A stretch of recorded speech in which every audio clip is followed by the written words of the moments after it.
Impending the withered body of Uchiha Madara gazed upon the sleeping body of Uzumaki Naruto with his Rinnegan eyes receding back to the standard 3 Tomoe Sharingan. When the boy had first arrived he was dead with a large gaping hole in his chest, brought to him by the Zetsu. Flashback: why have you brought him to be Zetsu? The elder Uchiha asked as he glared at the artificially created human. You wanted a successor, no? The glare's intensity increased, one that is filled with darkness and more importantly alive. But if you revive him with the Rinnegan he will be alive, the black Zetsu said. And do tell, why would I ever do such a thing? Because he is the former Jinchuriki of the Kyuubi and an Uzumaki. If you do revive him he will be the closest being to the Rakudo Sennin without actually being a Jinchuriki. Flashback ends. Thinking back, Madara was grateful that Zetsu brought him the boy. He knew his body would not last longer despite being attached to the Gedo Mizu. Years ago when he had attempted to recreate the Rinnegan by injecting his own cells and Senju Hashiramas into various children.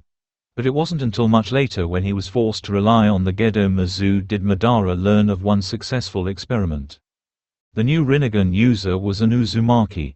Quite perfect, in his opinion. Backup eyes that he needed in case anything went wrong. But it was weaker than his own according to Zetsu's report. However, it would be enough to revive him after his death. However, it was always good to have a backup plan for a backup plan.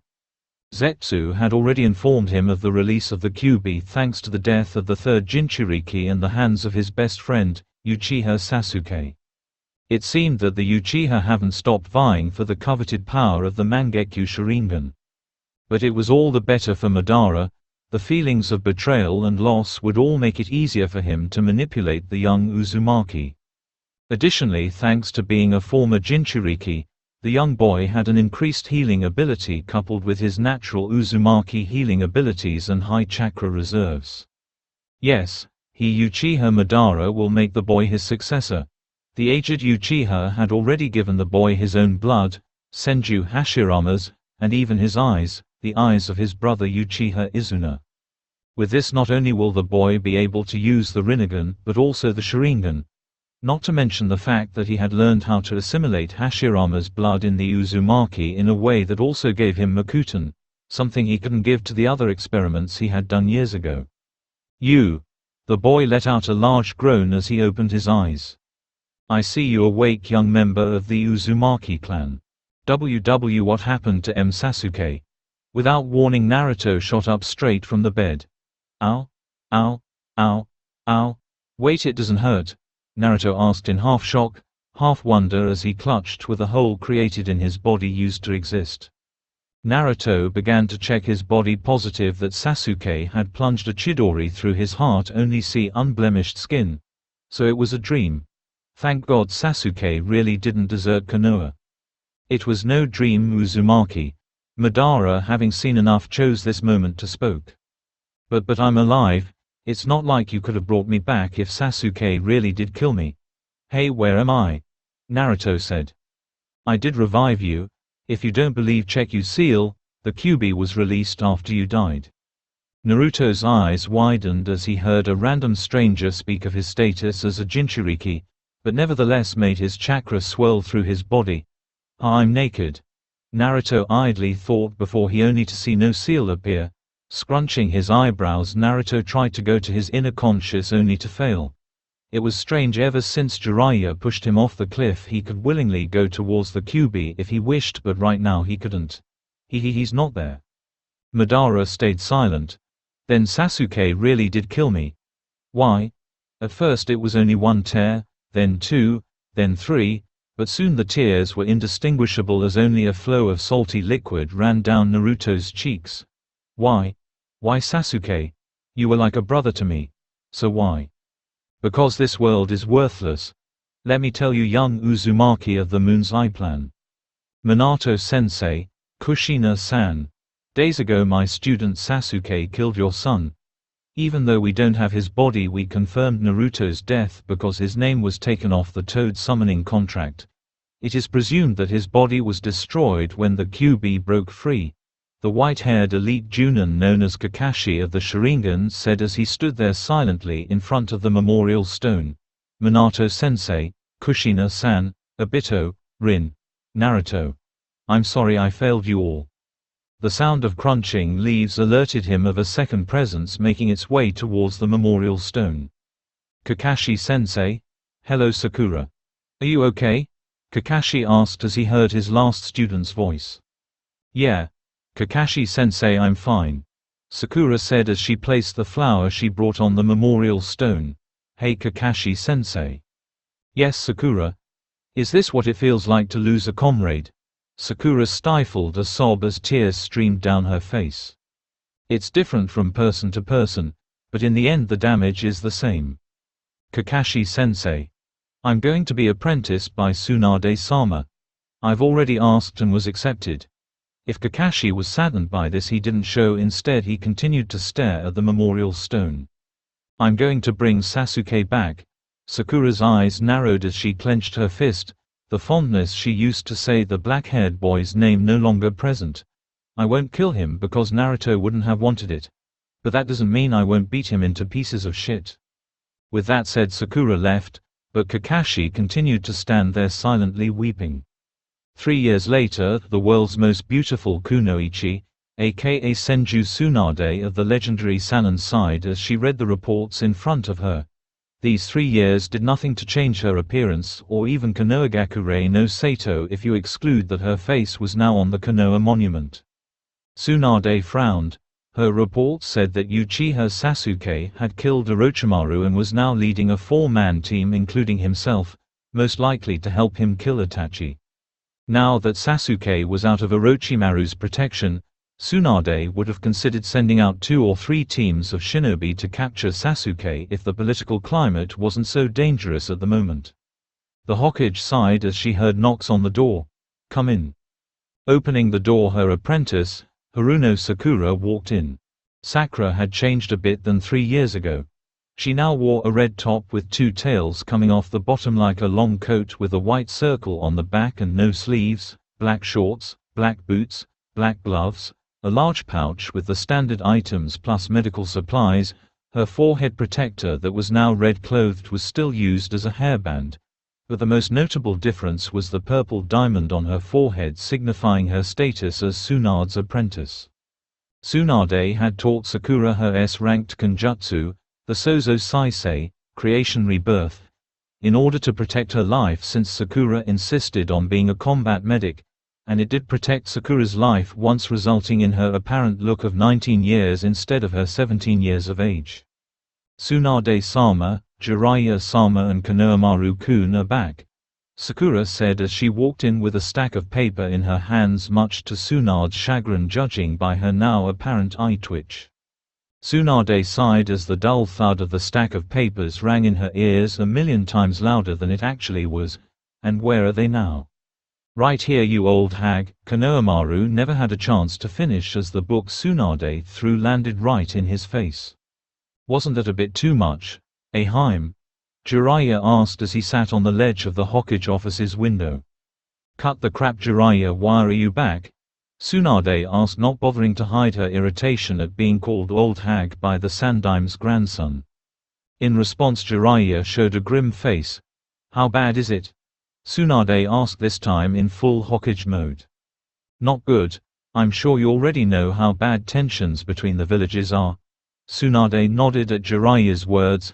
There was an ambush by Kiri Shinobi on her apprentice which forced Sakura to use the Yin seal. Release. Unfortunately for Sakura, she was neither an Uzumaki or Senju, so she doesn't possess their longevity, and the after effects were worse than Tsunade's own. I just don't get it.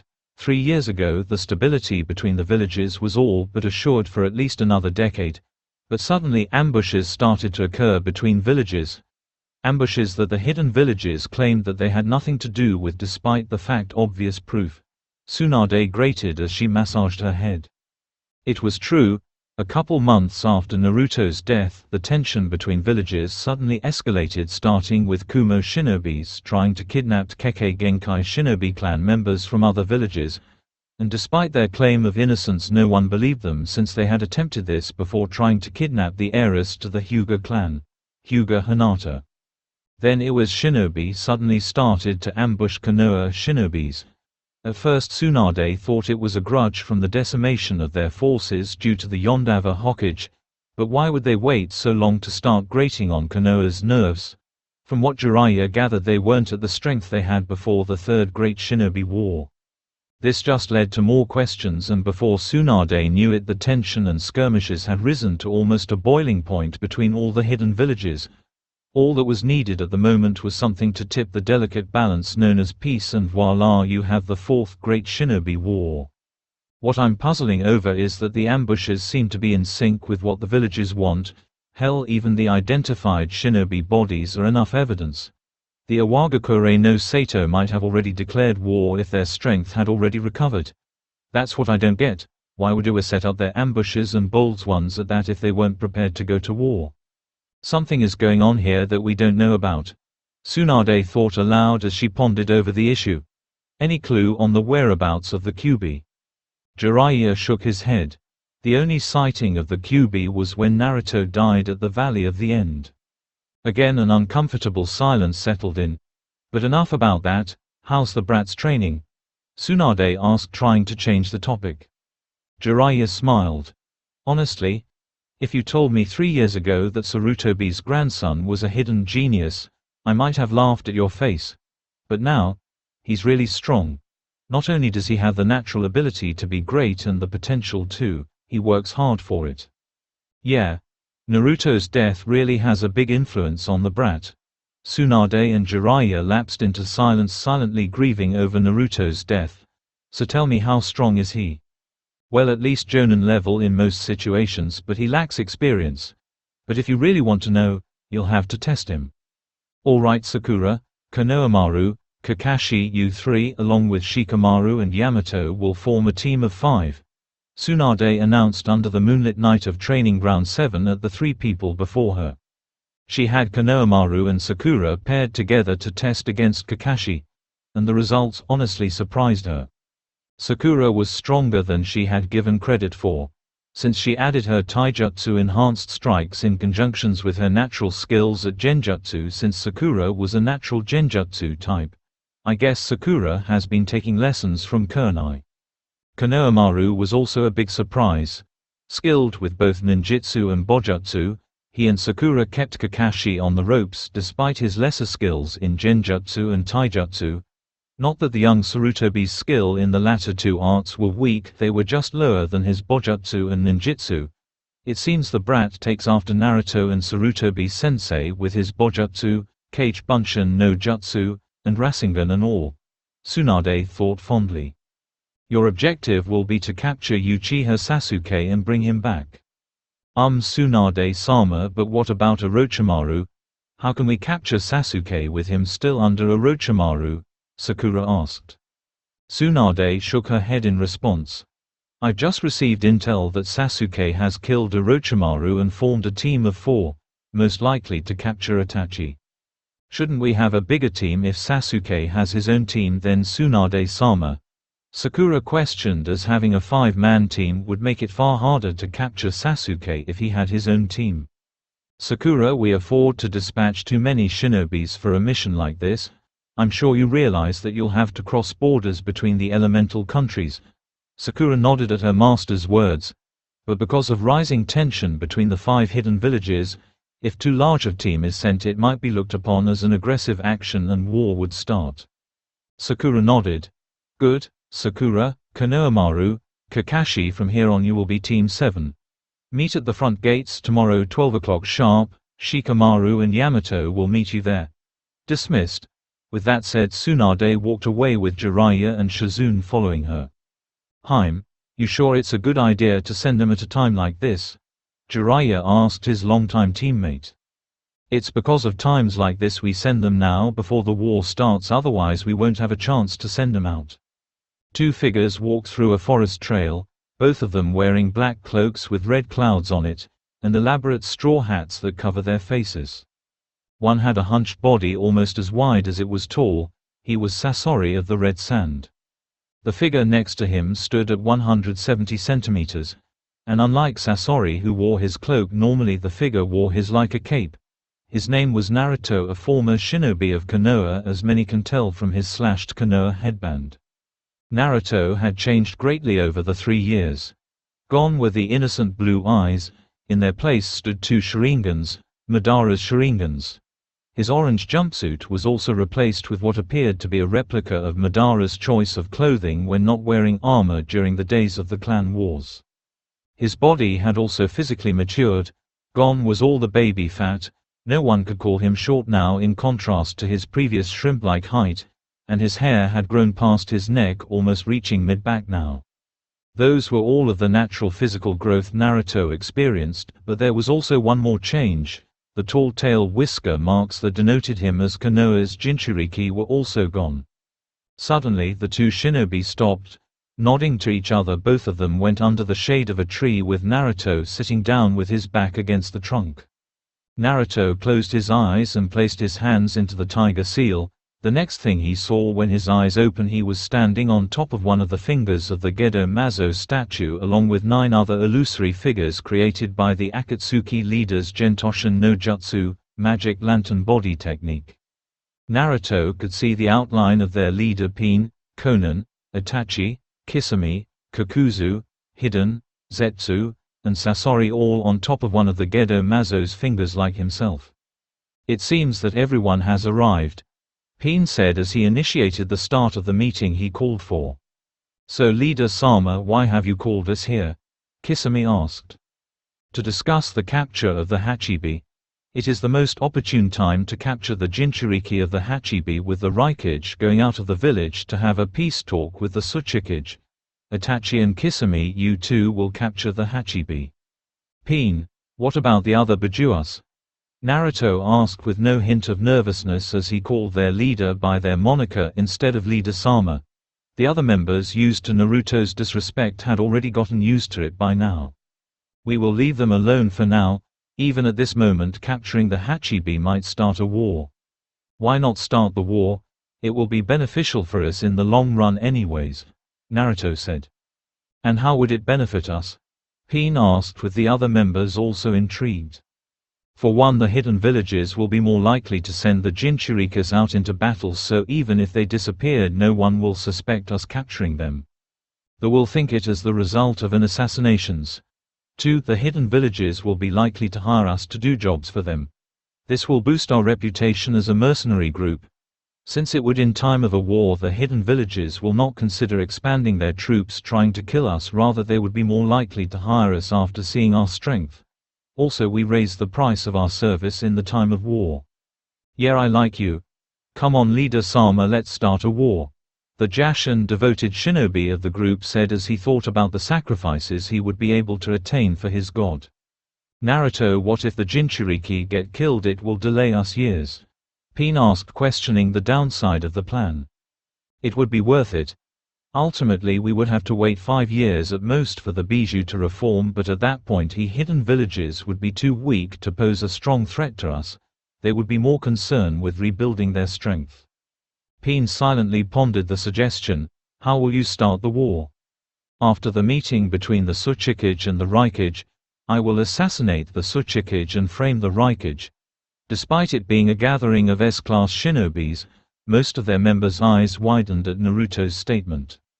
Naruto the Tsuchikage may be in his elderly years, but he is not known as Onoki of both scales for a reason. "Do you have the confidence to kill him?" Pain asked. In response, Naruto smirked. "Even the strongest shinobi of this era is but a child before the power of Uchiha Madara. Sasori, stay here. I'll confront the Tsuchikage," Naruto said as he jumped towards a tree branch and started to jump towards where the Raikages and Tsuchikages meeting place in the Kusa no Kuni, land of grass. Naruto stopped a few hundred feet away as he saw the building where the meeting was commenced.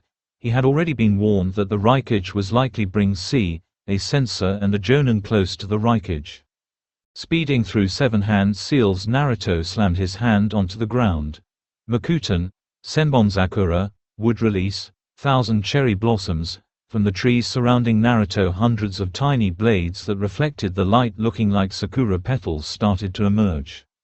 But Naruto didn't stop there as he went through several hand seals again.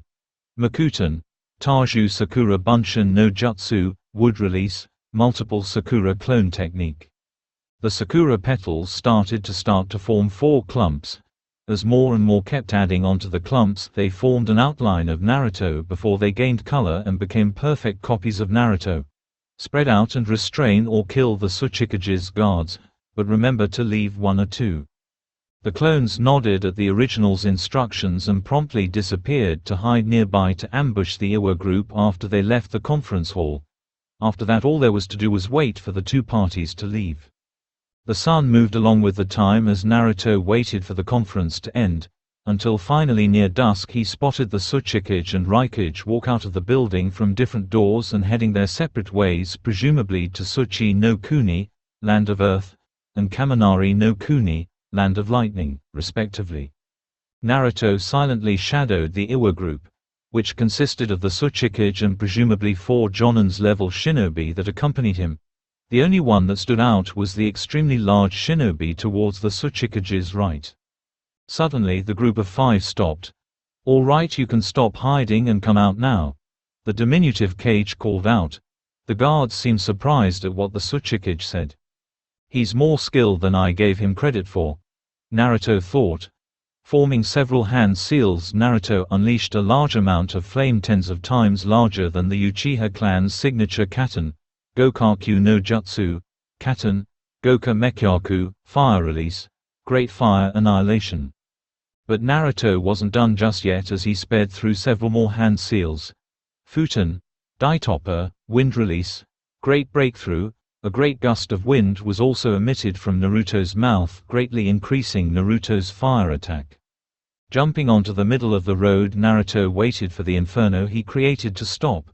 It wasn't that much longer until the fire stopped, so they created an earth dome to protect themselves.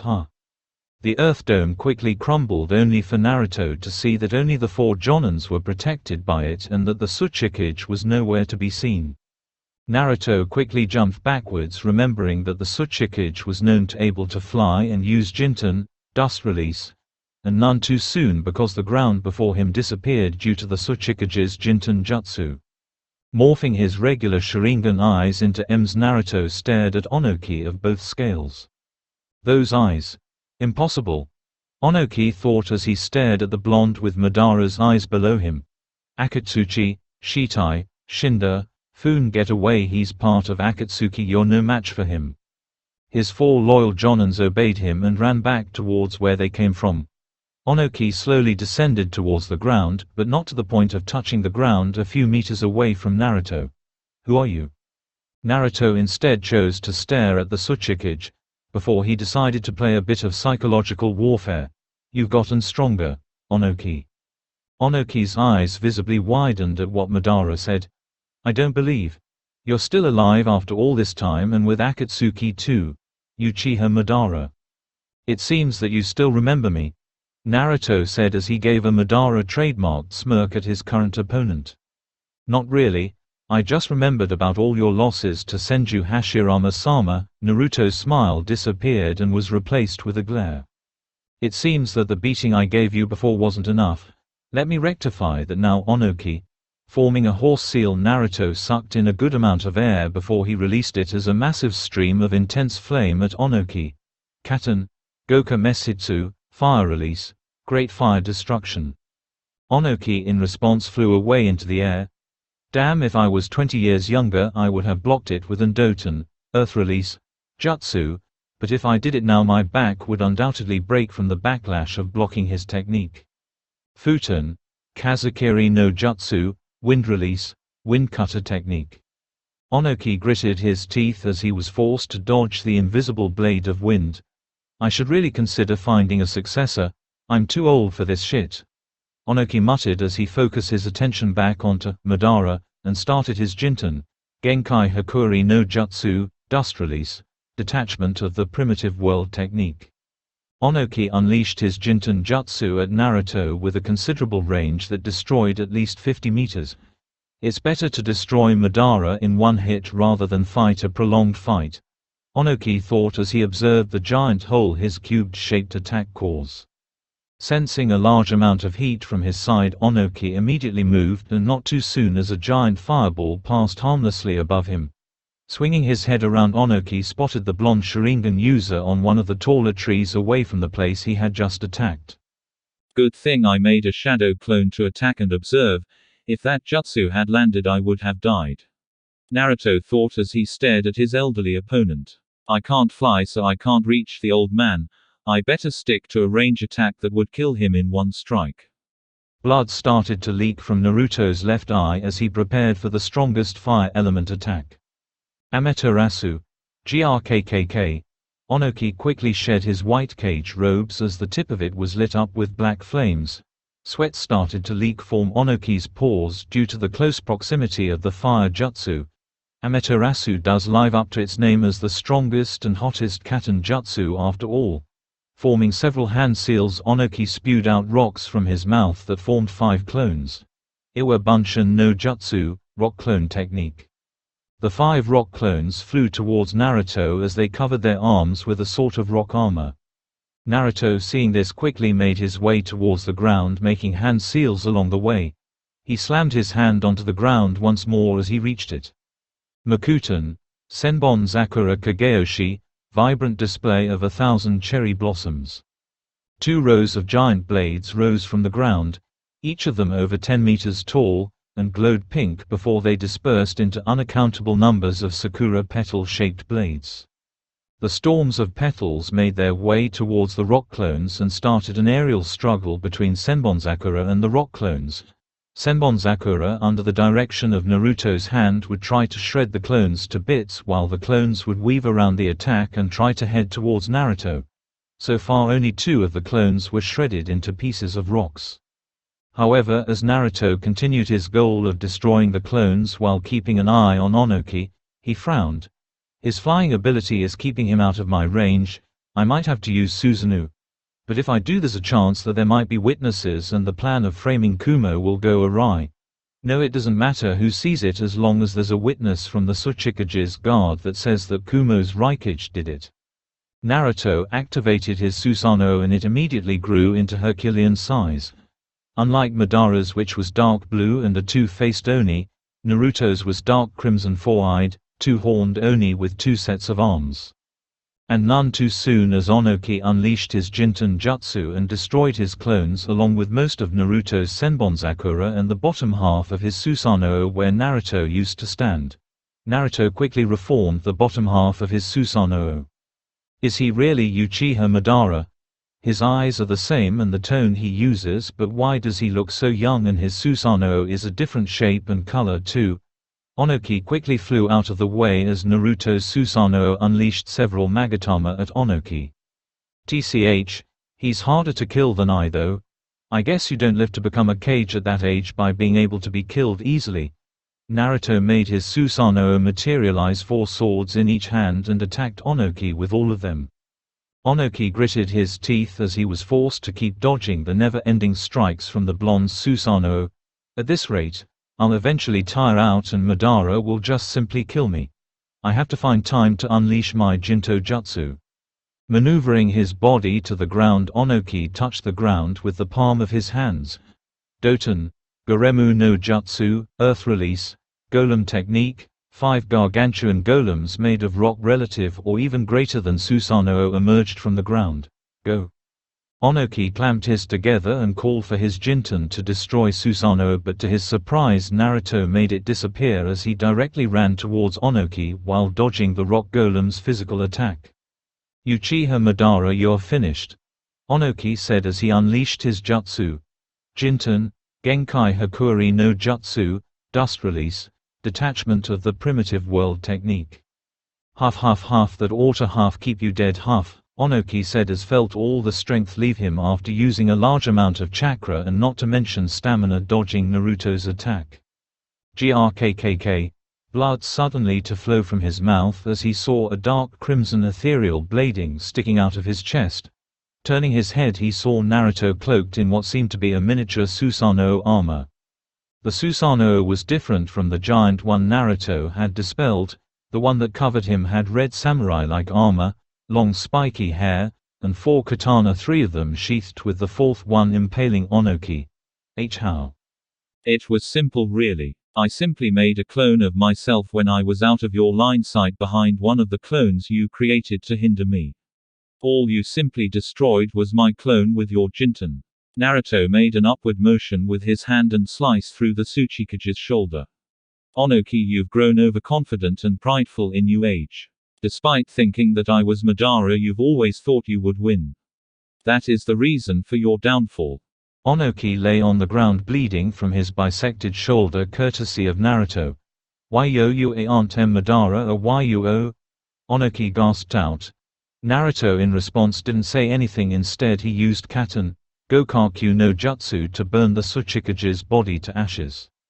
Finished with killing the Tsuchikage, Naruto started to run towards Sasori. On the way, Naruto suddenly stopped as his 4 Sakura clones appeared, each one with one of the Jonin guards. Which one is the strongest? All the clones pointed toward the largest guy. Kill all the other Jonins but leave the large one alive.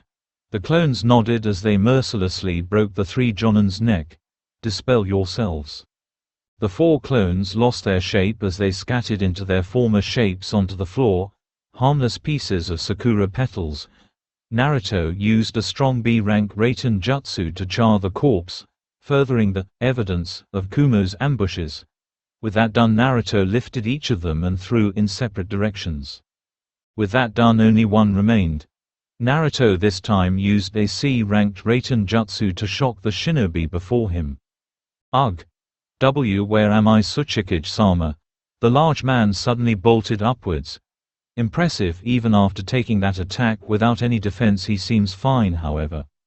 Hey, Naruto said, and as he wanted, the large man focused his attention onto him with his eyes meeting Naruto's M's, his most fatal mistake. Tsukuyomi. Immediately the man's eyes dulled and he fell into a trance-like state. You will go back to Iwagakure no Sato and report that the Raikage set an ambush onto your party. Your Tsuchikage fought bravely, but ultimately died at the Raikage's hands along with your group, and you barely made it back alive.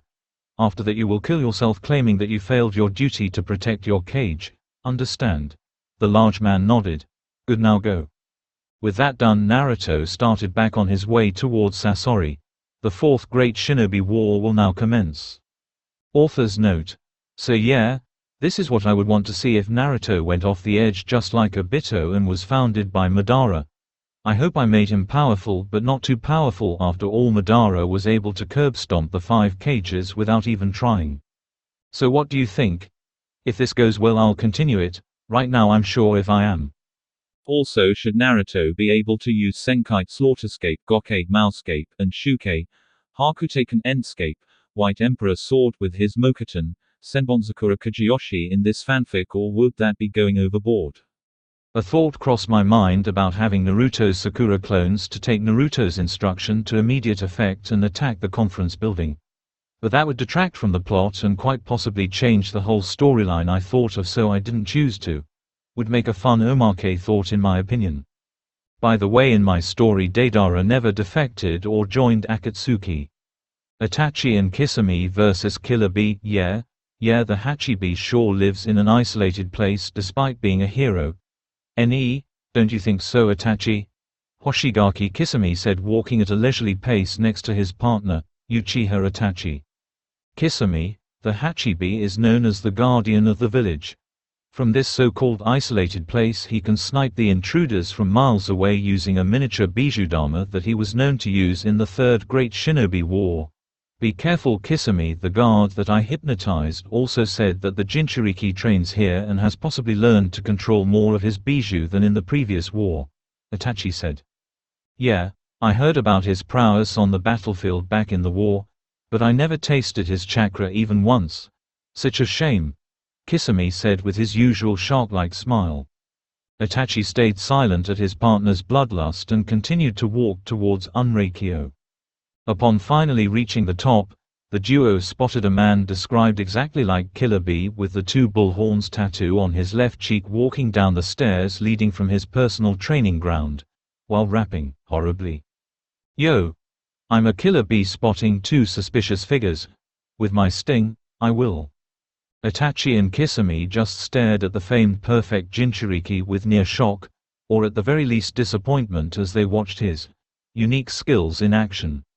"Itachi-san, I'll take care of it. It won't take long anyways," Kisame said as he swung Samehada from his shoulders and pointed it at B. "Very well. However, Kisame, do not underestimate him," Itachi warned. "Got it," Kisame said before a bloodthirsty smirk appeared on his face and he leapt towards B with his sword high in the air and swung it down. The shark face jumps and comes crashing down. B quickly pulled out two of his swords and blocked the crushing overheard strike from Kisame. While B was fine barely, the same could not be said for the ground underneath him due to the force that was blocked. B takes the blow with no effect in the town. Kisame just stared at B, whose arms were shaking trying to push Kisame back, who was using both arms. That was just terrible. "Shut up. Fish breath, you'll soon understand the greatness of my rapping, as you get your ass kicking." B jumped back quickly and threw his two swords up in the air before unsheathing his other 5 swords and launching them up in the air too. Kisame, having gotten impatient, made a low charge at B with his sword trailing behind. Killer B, seeing the attack coming, jumped high into the air and dodged the low swipe of Samehada. "Kakeke, you're a sitting duck in the air," saying that Kisame jumped from directly below B with his sword prepared to make an upward strike. B, however, already knew this and with surprisingly aerial agility for someone of his looks, grasped all of the 7 swords in irregular places, the neck joint, elbow, knee, even his wrist and mouth, just not his hands, and started to spin in the air, becoming a spiked spinning ball of death crashing down towards Kisame. Kisame, seeing this, changed his already in motion upward strike to a defensive position with Samehada's flat side. Well, the wider side at least bearing the brunt of the attack. The attack, however, didn't stop as it continued to spin and push Kisame down. Upon his feet touching the ground, Kisame immediately steadied himself and held his sword with both hands and swung it, catapulting B back. B, however, wasn't fazed as he quickly landed on one foot after spinning through the air. "Now that's more like it," Kisame said. He charged once again. B too charged a moment later, only this time his sword gained a bright glow along with a low-frequency sound as he used chakra flow to increase his weapon's vibrating rate, increasing the cutting power of his sword.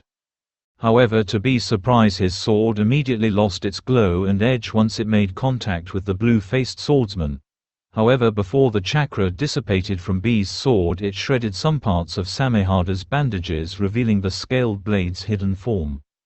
Grinning viciously, Kisame started to swing his blade again with great ferocity, while B continued to use his unorthodox sword style to spin and attack Kisame.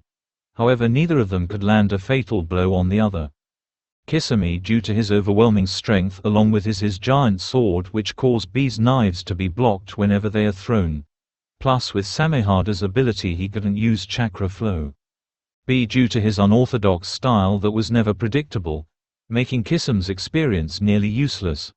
Also, with his light feet, Kasama could never quite strike him. "Kisame, finish this quickly, we are still in enemy territory after all. If they discovered it was this Akatsuki that kidnapped their Jinchuriki, the plan will fail." "Got it, Itachi-san," Kisame said as he decided to switch to ninjutsu, flashing through the hand seals. Suten, Shoutatsu no Nami Jutsu, water release, colliding waves technique. Opening his mouth right after finishing the hand seals, a large torrent of water erupting from his mouth. Upon seeing this, B jumped into the air to dodge it, but Kasama only changed the trajectory of the attack by moving his head towards B. B, seeing this, quickly sheathed his swords as he began to call upon Hachibi's chakra, forming a red chakra cloak with 4 tails swinging around. The tailed beast cloak easily blocked, or rather it burned and made the water touching it turn into steam. After another moment or two, Kisame stopped his attack and B landed on the ground with his feet. "4."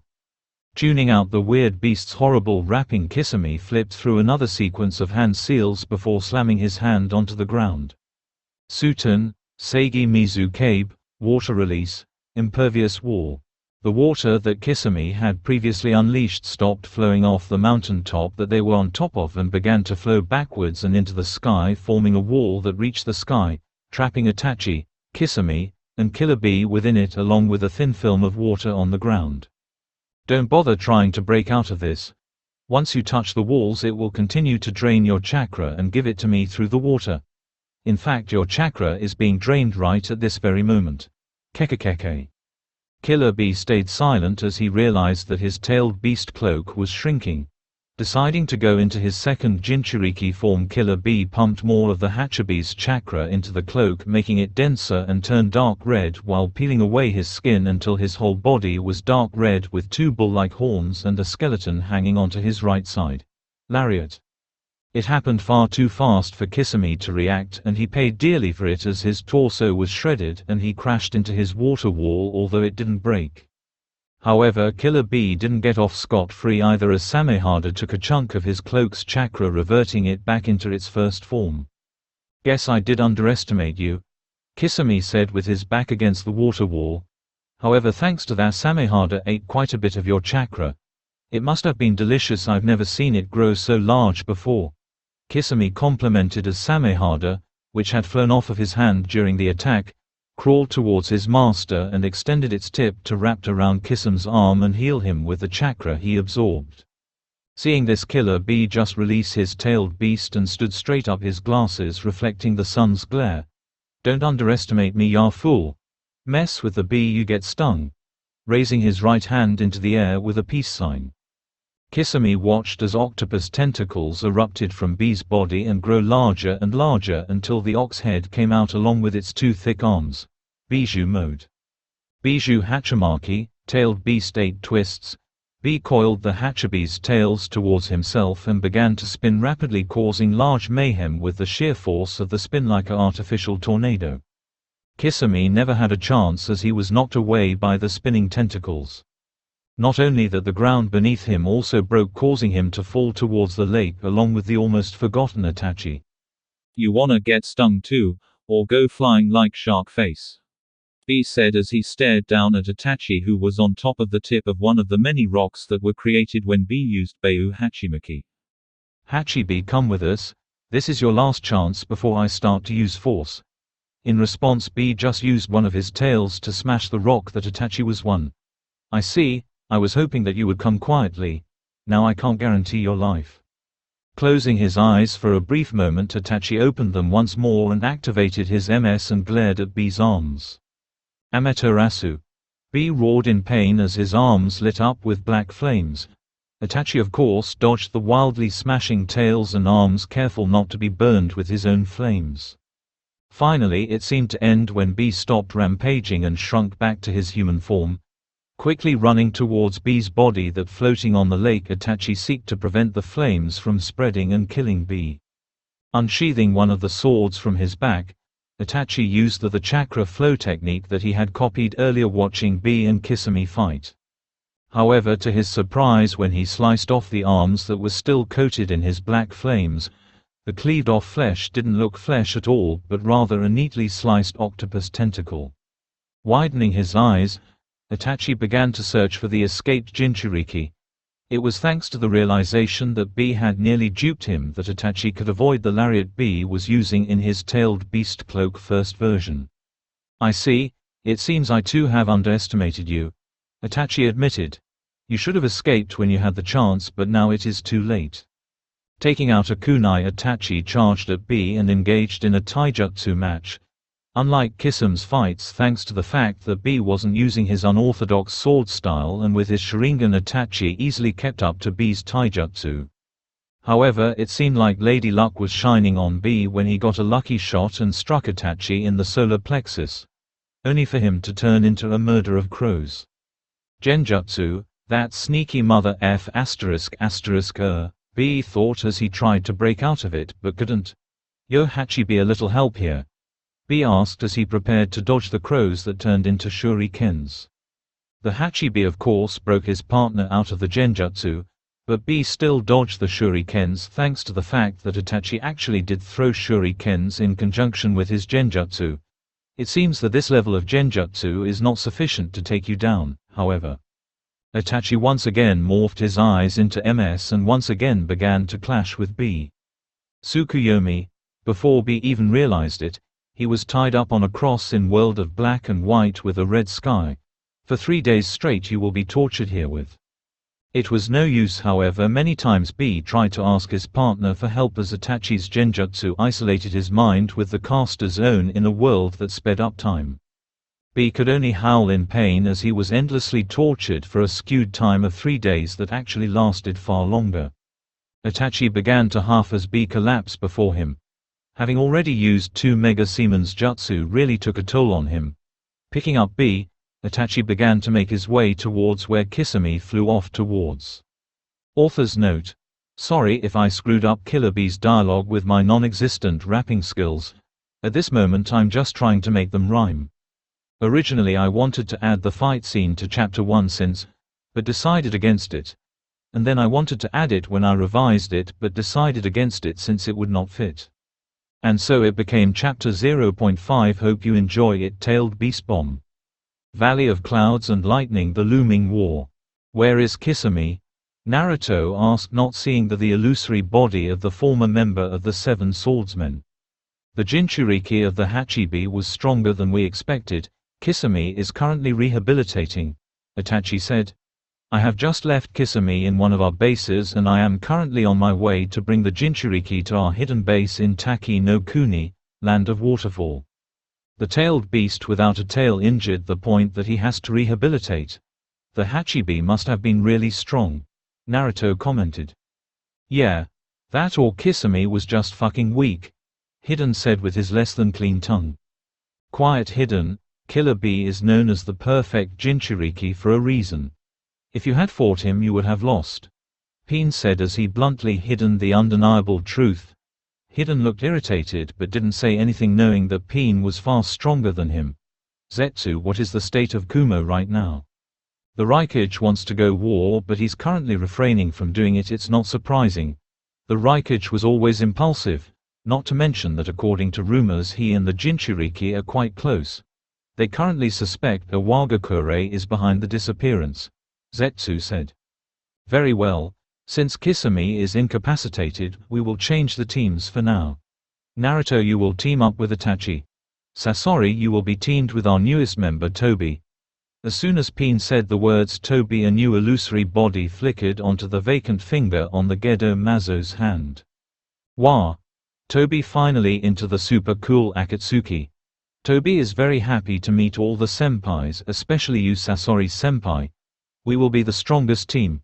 Almost everyone was caught off guard by the newest member's bubbly attitude. Hey leader Sama, is this shithead really an S-ranked shinobi? Hidden asked, voicing everyone's doubt. And what about the 10th ring? I thought you aren't a member of Akatsuki until you wear one. He may not look like it or even act like one, but he is sufficiently strong. However, you do make a valid point. Sasori, Tobi, your new mission is to recover Orochimaru's stolen ring, Peen said. Zetsu, what other information have you gathered? The 5 hidden villages are preparing to go to war. Every one of them can see it. There's no point in pretending to not notice it. Oh yeah, Orochimaru was killed by Sasuke. It wasn't that much of a fight though. Orochimaru was severely weakened when Sasuke killed him. If one of them was surprised at the news of the Snake Sanon's death, they didn't show it. Itachi, Sasuke will most likely be targeting you, be careful. With that said, Peen dismissed his jutsu and the illusory bodies disappeared.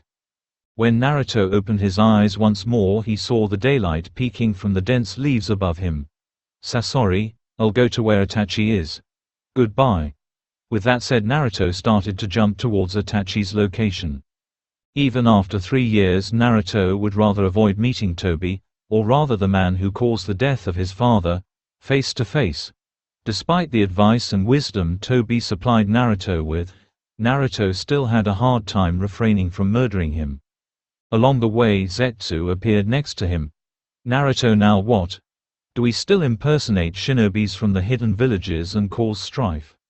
No, stop those for now. The 5 hidden villages are currently recalling most of their shinobi forces. It would be unlikely for these skirmishes to continue. Instead use a couple of Zetsu clones to impersonate Kumo Shinobi and attempt to kidnap the Nanabi, Naruto said. Why would we do that? Because Kumo has just lost their Jinchuriki. It would fit with their image of a power-hungry village to steal a bijou from another village to replace their own, Zetsu said. Now go. Uchiha Itachi sighed as he used his Sharingan to knock Killer Bee out again and hoisted him back onto his shoulder. Itachi was internally grateful towards the Hachibi's Jinchuriki to incapacitate Kisame as much as he did. Thanks to that he was able to discreetly send messages to Konohagakure no Sato without as much problem as he did before with Kisame as his partner since they were always together. Itachi sighed. He had massacred the Uchiha clan to prevent a civil war, and now a war was about to begin between the 5 great hidden villages thanks to the effort of the very organization he joined. Only this time he couldn't kill them. Well, he could, but only a few of them. The others would be too strong, especially if they ganged up on him. As strong as Itachi was, he knew the limit of his strength, and attacking 9 other S-class shinobi was definitely not a good way to die. Speaking of war, the one who proposed it was the newest member of Akatsuki, Naruto. The 16-year-old had suddenly appeared out of nowhere 1 year ago and joined the organization while simultaneously positioning himself as one of the strongest member, if not the strongest. Well, there wasn't any technical evidence to support that claim, but the confidence he exuded was much more than enough, and there was one phrase that Itachi couldn't get out of his head no matter what. Even the strongest shinobi of this era is but a child before the power of Uchiha Madara. What exactly did he mean by that? Itachi kept pondering. Wasn't Madara the masked man that was but a shell of his former self? And why did Naruto have the Sharingan? Itachi sighed. Perhaps once he met this, Naruto, for the first time, perhaps the situation would become clearer. After all except Sasori, the members of Akatsuki had only met the illusory body of the newest comrade. Speaking of the name Naruto, Itachi briefly recalled that his little brother had killed the Leaf's Jinchuriki and, if rumors were true, had gained the Muz. Itachi was happy that Sasuke had gained the MS and the power that came along with it, which meant that Sasuke was all that much closer to the goal of bringing the Uchiha name to glory and make him, Uchiha Itachi, atone for his sins. But on the other hand, killing Naruto had released the Kyuubi and caused a large diplomatic incident that almost led to war. The only reason that none of the other villages had attacked in the first place after the Kyuubi attack 9 years ago was due to the fact that they were still recovering from the losses of war and that Konoha obviously had a Jinchuriki. I mean, a monster made of chakra couldn't just have disappeared overnight. The obviously conclusion was that the bijou was sealed. Then the Uchiha massacre occurred, but luckily the other hidden villages were still recovering from the losses of war. Then 3 years ago, when the Kyuubi appeared again due to the death of the Jinchuriki happened. Truth be told, Itachi had almost expected Iwa or Kumo to attack, but thankfully war didn't happen. But then another problem arose.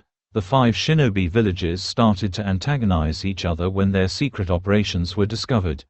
Kumogakure sending out shinobi to kidnap notable children that were geniuses or had Kekkei Genkais, Owagakure sending out Anbu to weaken Konohagakure by sabotaging their more important missions, etc. The only hidden villages that didn't partake in it was, well, none of them. Although the only 2 hidden villages that didn't attack each other was Konohagakure and Sunagakure thanks to their treaty. But that brought up another problem, as their shinobi occasionally formed teams to attack other villages.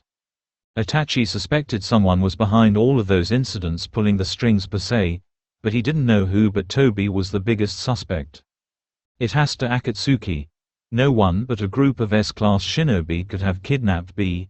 The heavily muscled and dark-skinned Raikage said as he smashed his tables to splinters. Again for the 4th time that day.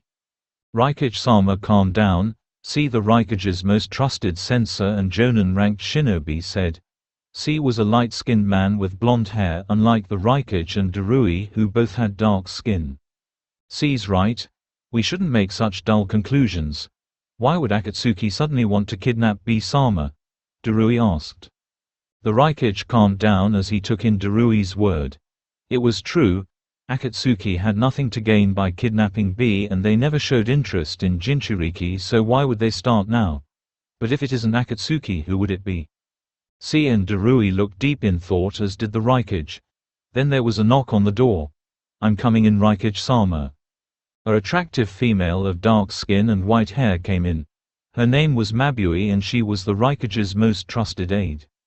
"Raikage-sama, here is the paperwork for the day," she said as she brought in a small stack of paperwork and placed it on the Raikage's desk. "Mabui, I don't have time for this. I need to find who kidnapped B," the Raikage said in protest.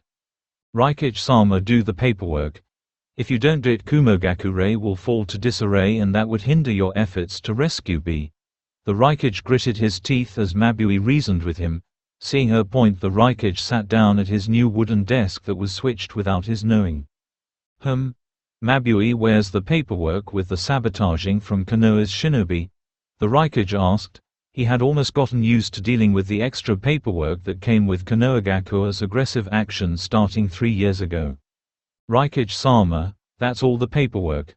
For some reason the sabotages from Konohagakure have stopped." The Raikage's eyes widened as he realized something. It must have been Konohagakure. At his words, the 3 other individuals widened his eyes. "What do you mean, Raikage-sama? Why would Konohagakure kidnap B-sama?" C asked. "It's too suspicious," the Raikage said. "Why would Konohagakure just suddenly stop their sabotages right after B was kidnapped? It must have been them." "That's it.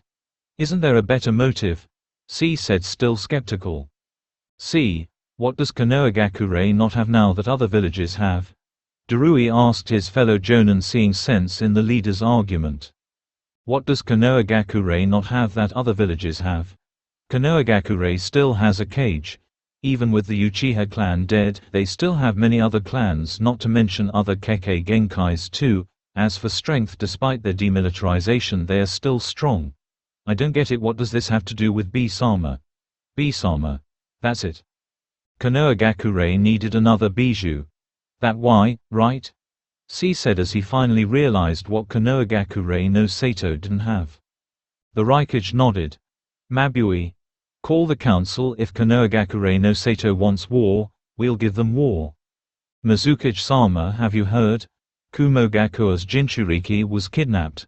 Our member of Kirigakure's Anbu Hunter Ninkor asked his leader. "Yes, I have." Terumi Mei, the god Ava Mizukage, said as she sat on her desk contemplating the information. "I have a bad feeling about this." Mizukage-sama, isn't that a good thing? With this Kumogakure will be weaker." Chojuro, a weak-willed member of Kirigakure's newly reformed Kiri no Shinobi Gitana Shichinen Sha, 7 ninja swordsmen of the mist, asked. "This is why I can't stand kids, they just don't get it," Ao said with an exasperated expression. Chojuro, listen well. The current Raikage is an impulsive man who usually lets emotion dictate most of his action. Not only that his brother B is well known to have a close relationship with, not to mention that the Hachibi Jinchuriki is a well-loved war hero of the Third Great Shinobi War. You what this means? Chojuro shook his head negatively. You still don't get it? Ao placed his hands over his face and sighed. It means that it is very likely that Kumogakure no Sato will go to war with whoever they think that kidnapped the Hachibi. Meanwhile with the Mizukage. Kids. Don't get. Man. Close relationship. Loved. Hero. You. Still. Don't. Get. It. Ow. The Mizukage, who was in her late 20s, said. Yes, Mizukage-sama. Shut up or I'll kill you. What did I do? Damn it. Because of our alliance with Konohagakure, Iwa Shinobi are also attacking us too. Not only that, we still have to deal with the accusations of our shinobi along with Konoha's attacking Kumos. Could it be that Konoha is purposely impersonating our shinobi in their raids and attack in hope of dragging us down, so that we have no choice but to help them and attack? It would be possible. After all, we did invade them 3 years ago. Perhaps it's revenge after all. Despite our improving relationships, it could be a false sense of security they want us to feel. Within the Circular Council of the Kazekage Tower, the Advisory Council for Kazekage continued to bicker amongst themselves. Kazekage-sama, what should we do? The Suna Council member asked their leader, who closed his eyes in contemplation. Sabaku no Gara, Gaara of the desert, opened his eyes as he stared at the window of the council room instead of the council members. My heart tells me to trust Konoha. But with the recent political field it has become hard to trust anyone. But Konoha currently has my trust as we have received valuable intel on a political matter that may just spark the Fourth Great Shinobi War. The Hachibi's Jinchuriki was kidnapped nearly a week ago from Kumo. This once again sparked an intense debate from the councilmen. It wasn't that they haven't heard the rumor before, it was just that becoming too trusting of such rumors lead to the downfalls of many. But now that they have confirmed the information, that was a different matter altogether. Within a small room, a figure wearing the robes of the Tsuchikage could be seen sitting and facing a TV screen. But Daimyo-sama, how can we not retaliate after Kumogakure did such a bold ambush at our leader? You may be the Yondawa Tsuchikage, but don't forget who the real ruler of Tsuchi no Kuni, Land of Earth, is. The fat, plump and big-boned daimyo of Tsuchi no Kuni said as he admonished the new Tsuchikage. I know that. That's why I am asking for your permission to go to war and get revenge. It's the best opportunity now that they've lost their Jinchuriki. I know that. But it's only one of their two Jinchuriki. Not to mention that our own Jinchuriki are nowhere to be found and refuse to work with us now, remember. The Tsuchikage gritted his teeth. Also, we are still suffering from the recession from the shortage of shinobi from the Third Great Shinobi War caused. A recession that I need to remind you that is still in effect due to the shortage of shinobi that you can't produce face enough. But Daimyo-sama, stop, I don't want to hear any of it. If we strike now, we'll like the instigators without proof and our economy would further plummet. I don't want to hear any more of this, and you have better not suggest anything that would endanger our food trade. With that said, the daimyo of Tsuchi no Kuni closed the connection, leaving the Yondawa Tsuchikage to stew his anger. Finally, after calming himself and resisting the urge to bomb anything in his sight, the Tsuchikage walked out of the video room. How'd the meeting go, Tsuchikage ni? Kurosuchi, a short black-haired girl, asked the new Tsuchikage when she saw him come out after the private meeting with the country's leader. Not very well, Deidara, the current strongest shinobi of Iwagakure and the Yondawa Tsuchikage, said. What do you mean, Deidara ni? Are we going to kill those Kumo bastards or not? Kurosuchi asked with gritted teeth and as she punched her left fist into her right palm. Kurosuchi, calm down, We know that Kumogakure no Sato killed the old man Tsuchikage. Akatsuchi said that before he killed himself, Deidara grimaced as he remembered the crazed look his former comrade had before he killed himself, with loathing and guilt still in his eyes. Despite being rather simple and carefree, no, it was because Akatsuchi was rather simple and carefree that he blamed himself so much for the Sandaime Tsuchikage's death. It's just that the daimyo of Tsuchi no Kuni is worried about his fat pockets and the food if we go to war. He's scared that he won't get to eat the food that he wants, He forbids us from going to war. Kurosuchi growled. Someone should kill that fat bastard and replace him with someone competent. I think so too, but we can't, or the country might go to civil war since there is no clear successor, Deidara patted the younger girl's head, comforting her a bit. Don't worry, Kurosuchi, Sooner or later the other hidden villages will start the war and we will join them, and I'll show Kumogakure my art, In the meantime we'll prepare for war. Onoki's granddaughter nodded as she clenched her fist, knowing she couldn't do anything else. When war comes, Tsuchikage ni, I'll make Kumogakure regret ambushing Iwagakure. I swear it on my life. Tsunade grimaced as she saw the check for 10 million ryo in her hand. She had won it when she randomly entered a drawing she saw on the newspaper. Something bad is going to happen, I just know it. Without warning, Jiraiya slammed open the windows to her office and jumped in. This is bad. What is it, Jiraiya? Tsunade asked, her fears already confirmed. Kumogakure declared war on us. What? Why? I don't know how. But they think we kidnapped their Jinchuriki. Somehow right after the Hachibi Jinchuriki, Killer Bee, was kidnapped, our so-called sabotages that we didn't do stopped. Jiraiya grimaced at the implications. This is too convenient. Tsunade rubbed her temples, trying to ache the impending headache. That's what I think too. Sitting at the edge of her desk, Jiraiya folded his arms. I think someone wants us to go to war. Why would someone want us to go to war? They'll get involved too. When one of the 5 great hidden villages get involved, the other will no doubt be involved. I think Iwagakure wants to weaken us before they finish us. Iwagakure? Jiraiya shrugged. It would make sense. They are still recovering from the war and do not have the manpower they need to defeat us. If they can't get stronger, then weaken us with war before finishing us while we're crippled. Tsunade finished. Do you have proof? Not exactly, Jiraiya said as he rubbed his chin. But my spies have told me Iwagakure is prepping for war. Not only that Onoki somehow disappeared and a new Tsuchikage has been chosen. Is he dead? I don't know. For all we know, that's just a tactic to lower our guard to make them not suspect them. Although there is a rumor that Kumo ambushed their cage in a secret meeting for a peace treaty between the two, Jiraiya said while making quotation marks while saying secret. But they have no proof. You make a good point. Pretending that the cage has died due to hidden villages ambush between cages and appoint a new one to make people think that you're innocent and that you're a victim instead of the instigator. But I feel as if that's not all of it. I know what you mean. I feel as if there's something else. Tsunade closed her eyes in deep thought before she quickly snapped them open again. Shizune. It didn't take even a moment for Tsunade's apprentice, Shizune, to come in with Tonton in her arms ready to do her master's bidding. Yes, Tsunade-sama. Shizune, go call the elders now. Ay Tsunade-sa. Now Shizune.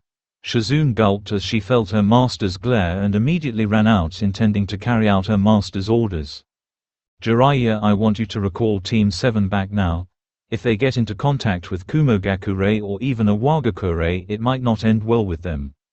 Jiraiya nodded and said, "Will do, Haim." With that said, he jumped out the window.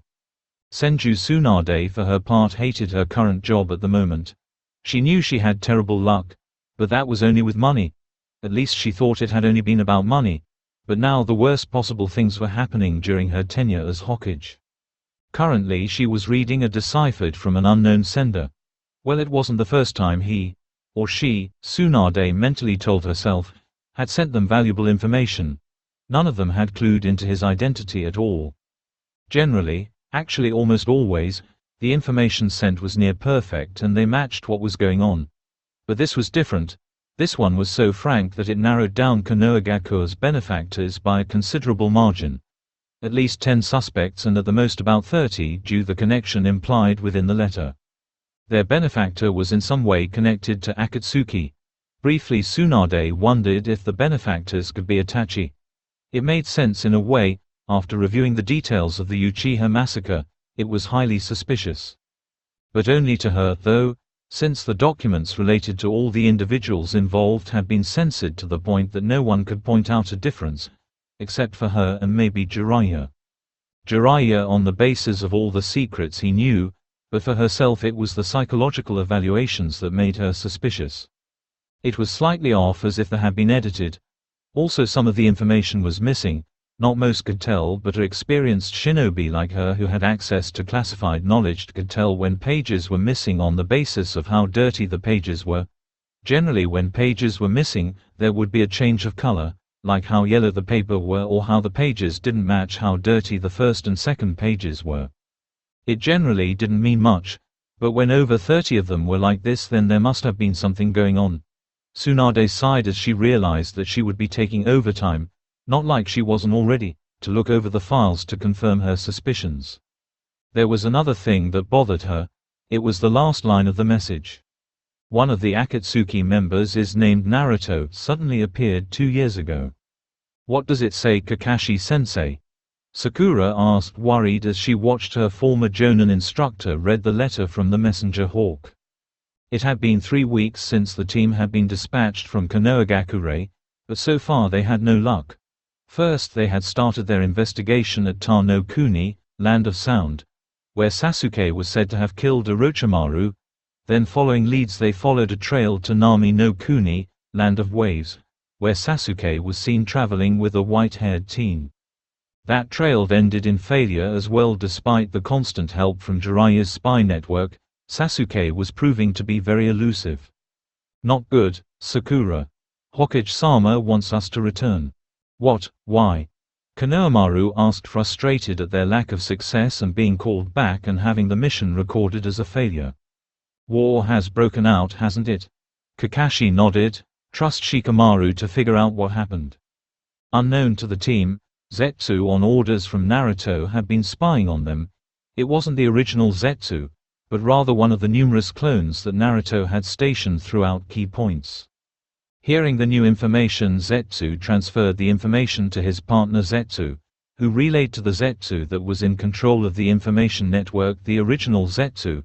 The original Zetsu then ordered another white Zetsu to inform Naruto of the information. Naruto, there's an update from the original concerning the Konoha squad you ordered us to spy on, Zetsu said as he appeared from a tree where Naruto was jumping through. Without stopping, Naruto slowed down a bit for the white Zetsu to keep up with him. Kakashi's group has been recalled by the Hokage. What should I do, Naruto? Where and how did they receive the message? I think it was near Nami no Kuni using a messenger hawk. Then we do nothing.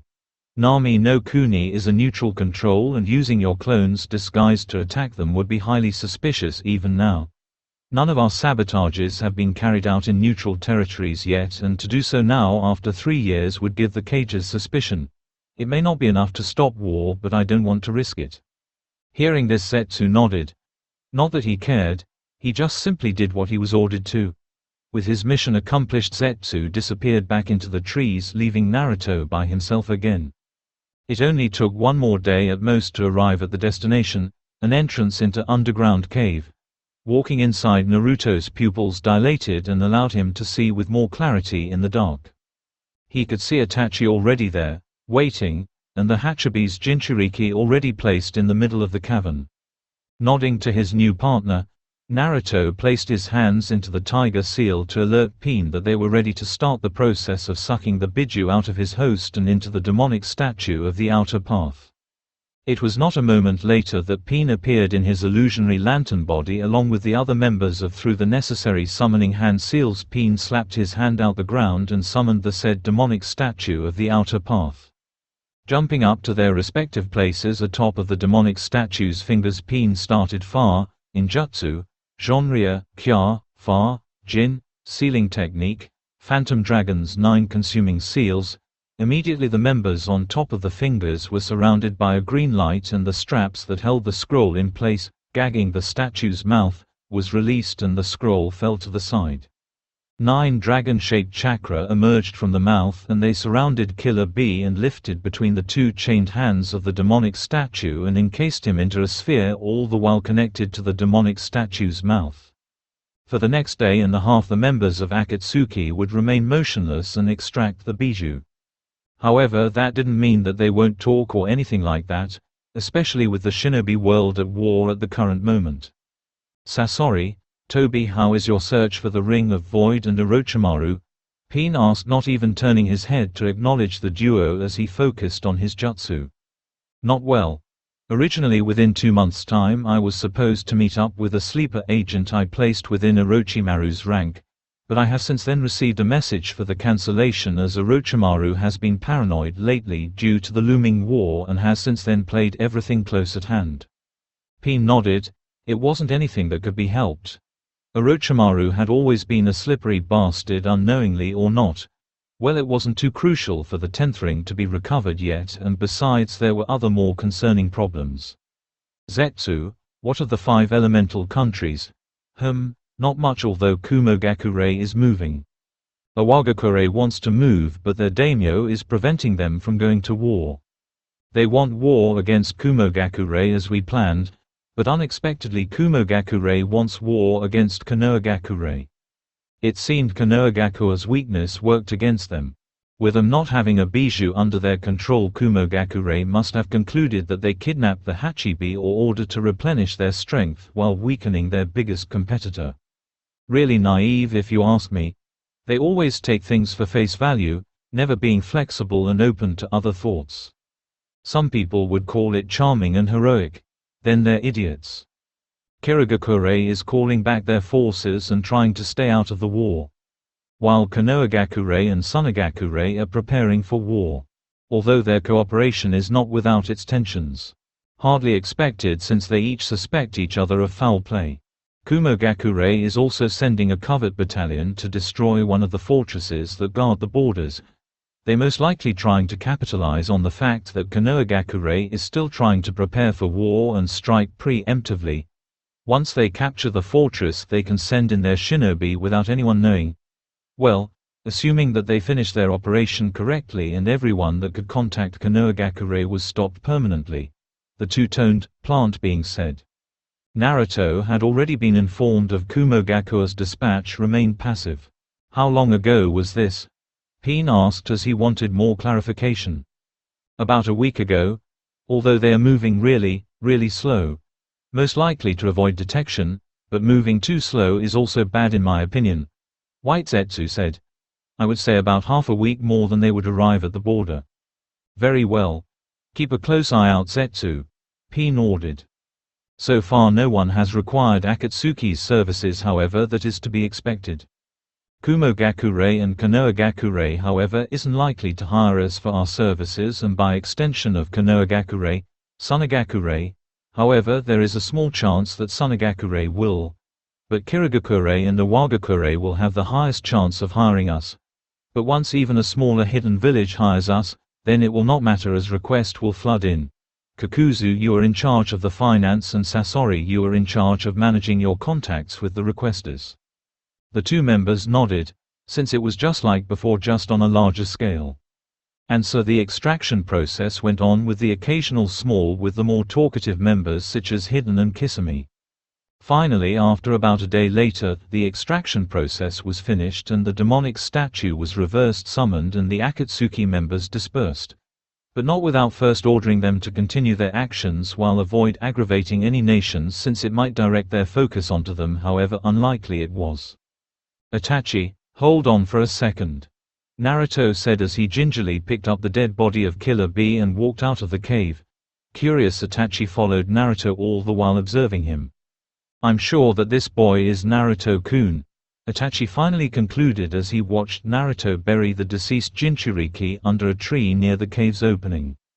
But this brings up the question of how he came to be his current self. I am certain that the Kyuubi was released with his death, but how is he still alive then? Not to mention the Sharingan. Madara must have something to do with his. Itachi thought, thinking back towards Naruto's comments days ago. I'll have to send a message to Konohagakure as soon as possible. Itachi's suspicion was only confirmed with how Naruto buried B's body. It was definitely because Naruto was a Jinchuriki that he buried B in order to pay his respect. Let's go, Itachi.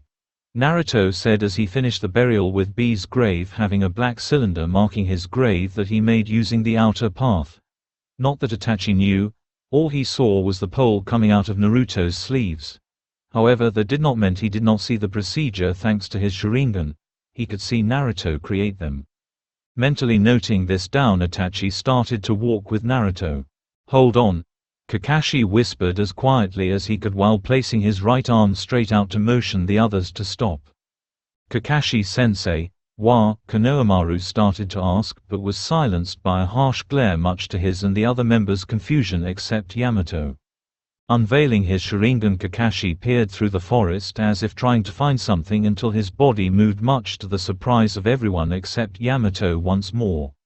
Landing on an unassuming mound on the leaf-covered ground, Kakashi's hand moved through several hand seals before placing both the palm of his hands onto the ground. At first nothing happened until the slight mound appeared in front of Kakashi, and then slowly the leaves began to be overturned, leading to dirt being overturned. Slowly a shape began to appear. Moments later a corpse was revealed. But that wasn't the only corpse, as 3 others began to appear. What concerned Kakashi wasn't the fact that they were corpse, but rather they were still in the process of decomposition, and the fact that they had Konoha flak jackets and headbands. Not only that there were clear signs of what killed them. One was the slash marks along with evidence of ninjutsu being used on the bodies. There were even dismembered body parts all over the place, making a gruesome picture, but worse was the smell thanks to Kakashi unburying the bodies so that their stench could no longer be hidden by the earth. Sakura, come here. Kakashi ordered. Eyes hardening, Sakura complied and jumped next to Kakashi. Sakura, I want you to diagnose how long ago he was killed.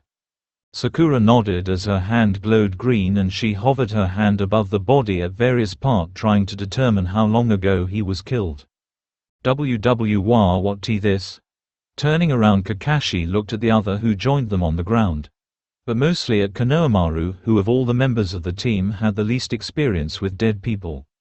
Kakashi sighed. He should have experienced this. In some ways Jiraiya was too kind-hearted and only focused on the abilities and not the mindset needed to be a shinobi. Most likely an ambush. Kakashi answered as he covered his left eye once more. I know that. But why kill them? Kakashi completed Konohamaru's sentence and at the same interrupting him. Konohamaru, you are still young, but this is the life of a shinobi. We cheat, rob, and murder. As a shinobi throughout your life this scene will not be uncommon. But what I don't get is why hide the bodies? Or even bring back one of them? From what I know, our neighbors would let bodies sit out or at least take one or two back, no doubt to pry information out of them. Yamato said as he interjected, seeing Konohamaru's silent and current broken state of mind. Well, shocked would be more apt. True, the majority of the time our enemies wouldn't bother to hide them. Kakashi began as he took out one of his Icha books, opened it, and placed it in front of his face. It wasn't for reading, in fact it was to hide the smell of the corpses. Kakashi's nose was always sharp and it was thanks to that sharpness that he smelled the rotting corpse. Unfortunately, Kakashi had not built a resistance or technique to ignore and close off smells like the Inuzuka clan. Hence Kakashi had covered his Icha books with an odorless smell that helped his nose ignore the smell. In other words, they had to hide them, or at least until some time.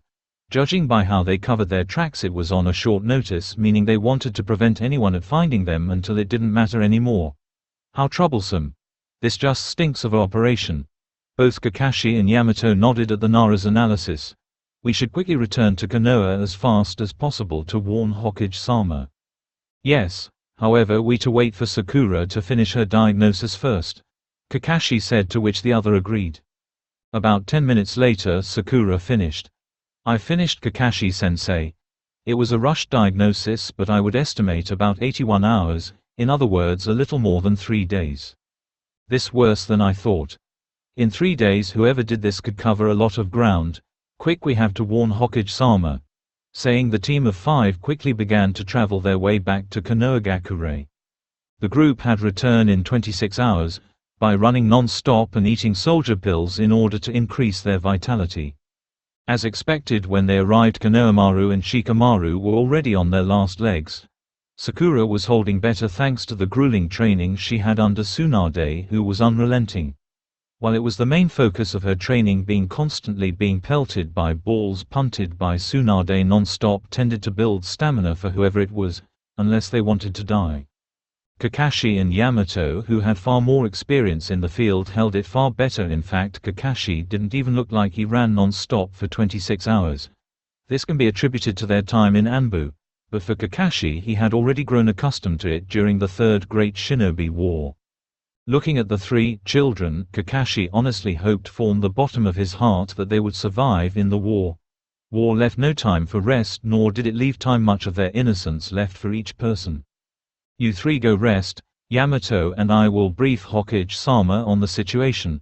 The trio nodded thankfully as they trudged back to their homes, eager to rest, while Kakashi and Yamato used Shunshin to arrive at the entrance to the Hokage Tower. Their walk towards Tsunade was not long, and when they were stopped by the guards they let through using a code that only Anbu knew, new or old, to give passage to those with important information. Report. Her voice was neither loud nor was it soft, yet it held a booming quality and an air of authority, showing the seriousness of the situation. In fact, it was rapidly becoming her normal demeanor for the past year now, considering the deterioration of the relationship, and now it was finally war.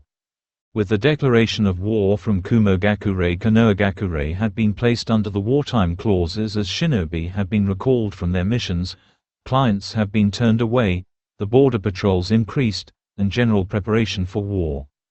It didn't help the atmosphere, as level 4 alert was constantly one that grated on one's nerves even before the war had started. Already Tsunade had had several meetings discussing war plans with the elders, as well as meeting between Jonins and clan leaders. Hokage-sama. As Kakashi told his report, Tsunade feature grew grim. It didn't take a genius to link the biggest possibility of the attack to be from Kumo. Owagakure might have the reason, but geographically it was Kumogakure who was more likely due to the geographical location. Kakashi, thank you for your report. Expect me to call you back here soon. It was left unsaid that the reason for calling him back here was to lead a brigade of shinobi against Konohagakure's enemies. Boar. Hearing her name, the Anbu codenamed Boar flickered in front of Tsunade, kneeling and ready to serve. Hokage-sama. I want you to summon the leaders of Squad 4, 6, 11, and Platoon 3. Yes, using another shunshin, Boar flickered away to carry out her orders while Tsunade just sighed heavily. Shizune, call the elders here, we have a major problem. Shizune, who had been standing next to her master and carefully helping her, nodded and walked to inform the elders of the need of their presence. Moments later, after Shizune left, 4 ANBUs bearing the mask of a deer, scorpion, bull, and a falcon. Listen carefully. Over a day ago, Hitaki Kakashi, who recently returned from his mission, found the dead bodies of a Chunin squad. However, unlike previous events, they were hidden, but the job was rushed. I suspect that someone, most likely Kumogakure, is behind this. I want you to head to the location in this scroll and find out what is happening. If you do find anything, send a messenger bird back and delay them as much as possible. Tsunade said as she tossed the scroll she prepared for the mission in the 5 minutes it took for the Anbu to gather before. You have 6 hours to mobilize.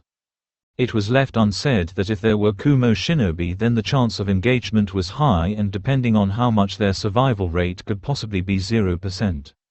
Yes, Hokage-sama. Saying that the Anbu used shunshin to disappear to prepare for their mission. Afterwards, Tsunade would attempt spend the next week with the elders, clan heads, and jonin leaders to discuss the preparation and tactics against Kumo shinobi. The Hyuga clan in particular volunteered to be on the front line for many of their operations, not surprising considering their unique past together. However, the week that was going to be spent planning was cut short by 4 days when a messenger from the capital of Hai no Kuni, Kyoto, came running past the village door. The unnamed messenger was quickly taken to the hospital where Tsunade healed, but not before he passed the letter dirtied by his blood to Tsunade. XXXXX23, 4X. The capital Kyoto has been attacked by shinobi capable of flying and wearing the symbol resembling a feather. Daimyo-sama has been killed. It was the worst message in the entire history of Hai no Kuni. When the first hidden village was built, it was built in a land owned by the daimyo Oda Nobusada.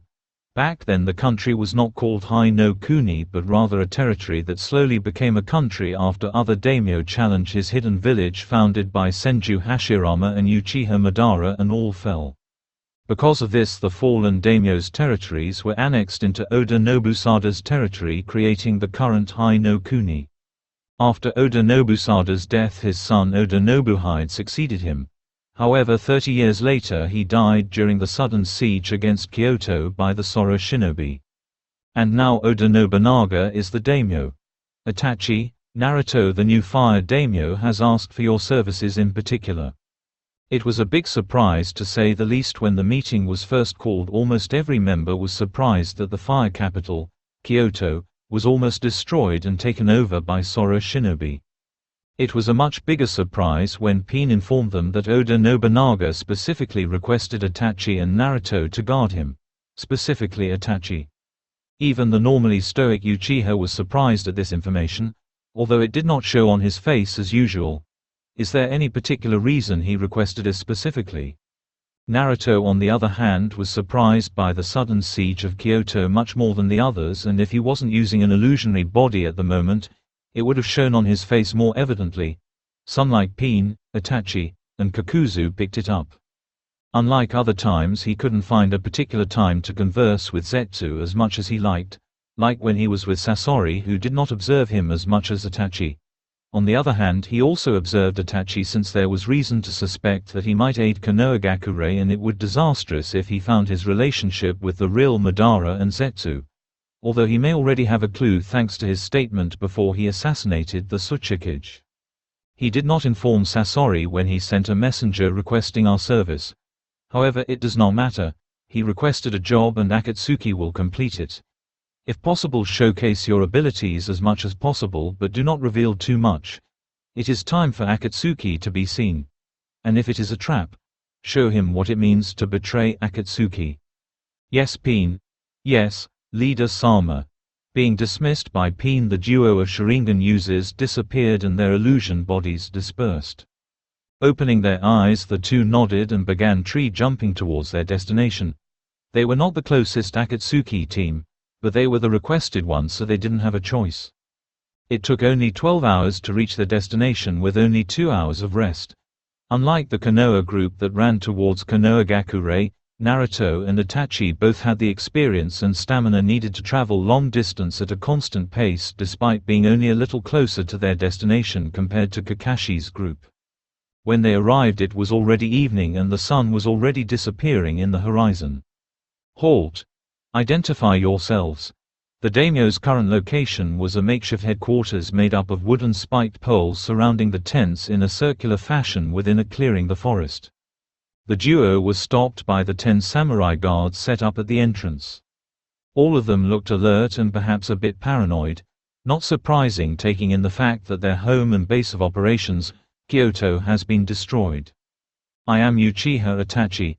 We have arrived as requested by Daimyo Sama for our services, Itachi said in his usual monotone voice. The guards who heard of his names flinched, at least the ones over 30.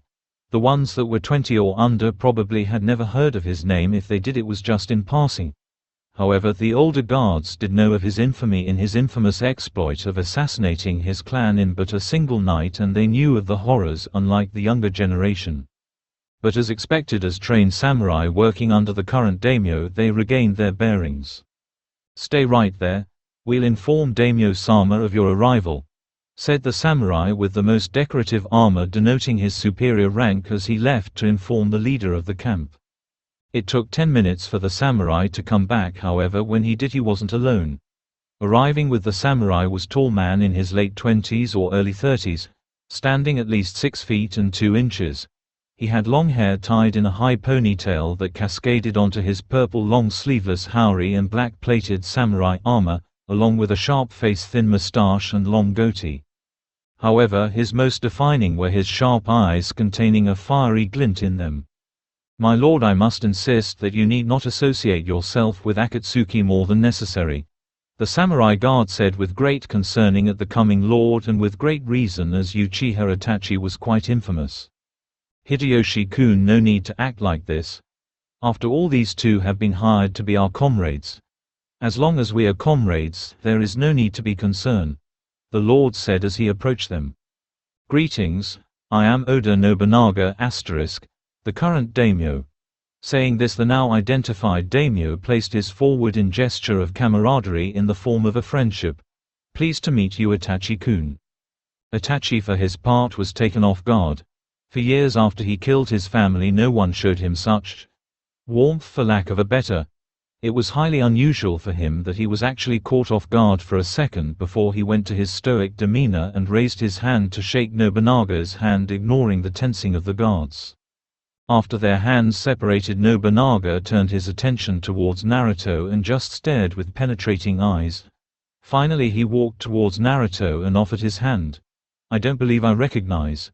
I've already introduced myself, would introduce yourself as well. Naruto took Nobunaga's offered hand. I am Naruto. Just Naruto? No surname? No, not anymore at least. I see. This may be weird, but you look like a good friend of mine. A friend? Yes, he's quite famous, although he died 17 years ago. You may have heard of him. He was the Yondawa Hokage and the Kiroi Senko. I see. Another interesting fact. He told me that he was going to name his child Naruto if it was a boy. Well, he never did say what he would name his daughter if he had one. He always said he was going to have a son, he said it was a hunch he had, Daimyo-sama, I assure you that before I forsaken my surname, it was not Namikaze. Aha! You have heard of him. Not surprising seeing as he was the childhood hero of many aspiring shinobi in Konoha. Call it a hunch, but I still think you're his son. It was left unsaid that Naruto used to be a Konoha shinobi judging by the scratch headband he had. In truth the headband wasn't his but the one left behind by Sasuke, explaining the crooked slash across the leaf symbol done by his Rasengan. Breaking off the handshake, Nobunaga walked away while gesturing them to follow him. Well, what are we waiting for? Come. Follow me, I'll treat you to the best feast you ever had. Immediately protests could be heard, but they were all silenced by a single glare. Naruto looked at Itachi before both of them shrugged as they followed the daimyo despite the harsh glares. Following the unusual daimyo, they reached towards the center and largest tent surrounded by several other tents. Inside it could be considered the most luxurious place Naruto have ever seen in his life. Lavish cushions, expertly built tables, fur rugs, as well scrolls of calligraphy and paintings on the wall. Inside sat 3 women, each one of them was a beauty, but the most beautiful one of them all sat on the left of the center where Nobunaga would obviously sit. Naruto had heard of Nobunaga as with most relatives of the daimyos and those with high noble status had numerous lovers as well as a single wife. They were Nobunaga's wife, Nohime, and 2 concubines, Katsuno and Saka. As well as the 3 women sat one single man in black noble attire with a long hat on the right of Nobunaga's seat. His eyebrows were cut short to signify his noble status and his name was Tokugawa Ieyasu. Sitting next Nohime was Katsuno and next to Ieyasu was Saka. Next to Katsuno were 2 teens, 1 male and 1 female. Both had dark hair and wore noble attire, with the male having plated armor much like Nobunaga. Next to Saka was a female a little older than the teens in front of her. The females were beautiful and the male was handsome. Naruto concluded they were Nobunaga's children as he saw some resemblance to Nobunaga as well as resemblance to their mothers. Line at the walls were 4 servants, 2 male and 2 female. Nobunaga clapped to catch the attention of his servants. We have 2 more guests, prepare a lavish meal for. Hearing his command, the 2 female servants quickly left to carry out the daimyo's orders. Come sit anywhere you like, Nobunaga said, making an open-ended gesture inside the tent. Naruto was the first one to act on as he sat next to Katsuno's daughter. Itachi acted after Naruto, sitting in front of Naruto on the other side a space away to Saka's daughter due to no one sitting there. Seeing this, Nobunaga sat down himself. Let me introduce you, to my right is Itachi-kun and to my left is Naruto-kun. They are both top-class shinobi I hired to protect us. This is my wife Nohime, and this is Katsuno. Next to her are my children, Nobutada and Nahohime. To my right is my right-hand man Tokugawa Ieyasu, next to him is Saka. And beside her is my daughter, Tokuhime. Nobunaga said as he gestured to each and every one of them when he said their name. Both sides bowed in greeting to each other, but Ieyasu kept a close eye on them with the intent of clearly saying, my lord may treat you this way, but don't think you can trick us. Moments later, the 2 servants return with the same table that were in front of the other occupants with food filled on top and placed them before the 2 Akatsuki member. Lifting the tops off of the dishes, the aroma of the food assaulted Naruto and Itachi. Well, what are you waiting for? Dine in, Nobunaga said as he himself began to heartily eat his rice as he used the chopsticks to take piece of the cut duck. His family and Ieyasu, who had not done anything too, began to eat once more, only more reserved than their master. Itachi and Naruto both slowly took the bowl of rice and picked their chopsticks. Using their Sharingan eyes, they detected no harmful substances that they could see. Sharing a look, they both began to leisurely eat. Don't worry, there's no poison. It would foolish to try to trick shinobi of S-rank caliber after all, especially in my position. Although neither Naruto nor Itachi showed it, they were surprised at Nobunaga's sight. They had purposely picked up slowly and stopped for a single moment to check if there was poison, but Nobunaga could clearly tell even if it was a brief moment. Not bothering to deny that they were checking for poison, the two began to eat at a leisurely pace. However, the silence was deafening as no one spoke, and the only source of noise being Nobunaga's loud eating habits. Finally Nobunaga spoke again. "Why don't we have a discussion? Food is meant to be taken while we eat after all. Anyone have anything to say?" No one said anything, until finally Nahohime spoke. Placing her bowl delicately with a small clink, she looked directly at Naruto, who sat next to her. "You're Uzumaki Naruto, right?" There was a noticeable pause seen only to those observant and skilled enough, but Nobunaga and Itachi both saw it. "No, that naive boy is dead." "No, I'm sure. You're Uzumaki Naruto, I remember you from 3 years ago." The inside of the tent was silent as the people sat and watched the two teens. "My apologies, but I do not recognize you. I do know of an Uzumaki Naruto, but he has already died. If you don't remember, I'll make you remember." Saying those words, Nahohime curled up her long straight hair into 2 buns and in the process undid all of her previously fancy hairstyle and tied them on both sides of her head. "Well. Oh, I remember now," Naruto said, making Nahohime smiled. "You're that panda I rescued 3 years ago." That was a blatant lie, of course. Seeing the Nahohime placing her hair like that made Naruto remember the girl that he was employed to escort, only that time he had known her as Naho. Why you blonde idiot? Did your brain shrink in the 3 years? Such crude language, Nahohime, and in front of your father too. I'm sure he would disapprove." "Ha! Father does not care for matters like this. Isn't that right, Otusama?" Nahohime said as he looked at her father. "I'm sorry for her language, Naruto-kun. But it is my belief that you should not hide such emotions, as it is not good for you. An open leader will surely garner the loyalty of his men." Naruto hid a twitch at that. "I see. Then what of your mother and Ieyasu-sama then?" "Ha! Mother has been trying to fix me and my brother of that habit years ago before finally giving up, saying we inherited his abrasive personality. And Ieyasu-ji-san no longer cares." "Then what of your relatives?" "Ha! Those blundering idiots. They're dead, so good riddance. Always caring about themselves, leaving the responsibility to others. I'm glad they're dead and my father became the daimyo. At least he knows how to lead instead of being a whimsical fool." That was new information. Naruto only knew that the former daimyo died and Nobunaga inherited the position. But the news that the other relatives died was new. Yet the family, particularly Nobunaga, didn't seem concerned.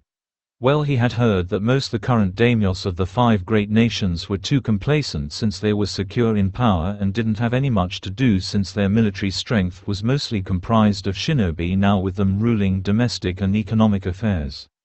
"I see, but there are some people who care at this point." "Oh yeah? Who?"